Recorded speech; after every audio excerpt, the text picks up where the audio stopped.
लोक सेवा आयोग विभाग मंत्री जी से ये पूछना चाहूंगी कि आज उत्तर प्रदेश की भारतीय जनता पार्टी की सरकार में हमारे युवा खून के आंसू रो रहे हैं। आदरणीय मंत्री जी, आज का हमारा युवा ना शादी कर पा रहा है, न सो पा रहा है, न ठीक से रो पा रहा है। मैं आदरणीय अध्यक्ष महोदय, युवाओं की पीड़ा सुनने पे इतना कष्ट क्यों होता है भारतीय जनता पार्टी को? मैं आपकी सरकार से ये पूछना चाहती हूँ और ये बोलना भी चाहती हूँ, युवा आपसे ये कह रहा है कि झूठ से सच से जिससे भी यारी रखें, झूठ से सच से जिससे भी यारी रखें, आप तो अपनी तकरीर जारी रखें। इन दिनों आप मालिक हैं बाजार के, जो भी चाहे वो कीमत हमारी रखें। आदरणीय अध्यक्ष महोदय, युवा की कीमत जो है ये सरकार कुछ इस तरीके से लगा रही है। मैं माननीय मंत्री जी आपसे ये पूछना चाहूंगी कि आए दिन विज्ञापन जो आ रहे हैं लोकसभा आयोग के, उसमें जो रिक्तियां हैं उनकी जानकारियां गलत आ रही हैं।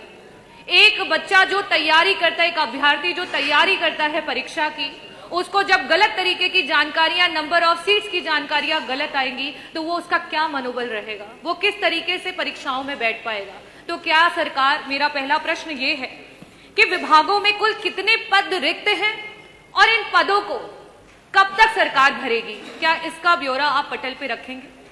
दूसरा मेरा प्रश्न आपसे ये है कि आए दिन परीक्षा का डेट निर्धारित होने से लेकर के आखिरी परीक्षा पहुंचने तक और उसके बाद चयनित होकर के कार्यरत होने तक 2 से 3 साल का समय एक युवा की जिंदगी से चला जा रहा है और इस प्रक्रिया में ना जाने कितने युवा हैं जो ओवर एज हो जा रहे हैं। उनकी उम्र जो है वो बढ़ती चली जा रही है, वो अगली परीक्षा के लिए अपना फॉर्म नहीं भर पा रहे हैं।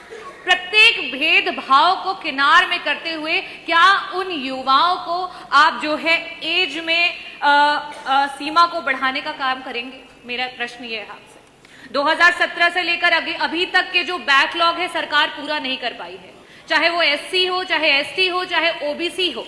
ना तो उन पदों का आंकड़ा या ब्यौरा दे पाई है और ना ही उनको भरने की कोई प्रक्रिया को पूरा कर पाई है। सरकार उन पदों की जो आंकड़े हैं उसको पटल पर रखेगी और कब तक उनको भरेगी, इसके बारे में पूछना चाहूंगी। जिस तरीके से आपका यूपीएससी एग्जाम कराती है, पुरानी सरकार समाजवादी पार्टी में जिस तरीके से परीक्षाएं हो रही थी, उस समय आपका माइग्रेशन इन रिजर्वेशन लागू होता था। आज इस समय ये हो चुका है कि एक दलित समाज का, एक ओबीसी समाज का, एक पिछड़े समाज का, एक आपका आदिवासी समाज का बच्चा जो आरक्षित वर्ग के बराबर के मार्क्स लेकर के आ रहा है, लेकिन उसको अनारक्षित वर्ग के मार्क्स को लेकर के आ रहा है, लेकिन उसको आरक्षित वर्ग में डाल दिया जा रहा है, जिसकी वजह से वो आगे की परीक्षाओं में नहीं बैठ पा रहा है। क्या पुरानी सरकारों की तरह आप उसको लागू करेंगे? और मेरा लास्ट का, क्योंकि पारदर्शिता बहुत जरूरी है, इस समय नॉर्मलाइजेशन और स्केलिंग जो है वो खत्म हो चुकी है, अंक बच्चों के दिखाई नहीं पड़ रहे हैं। क्या सरकार इसको पारदर्शिता से लागू करेगी? बहुत बहुत आभार।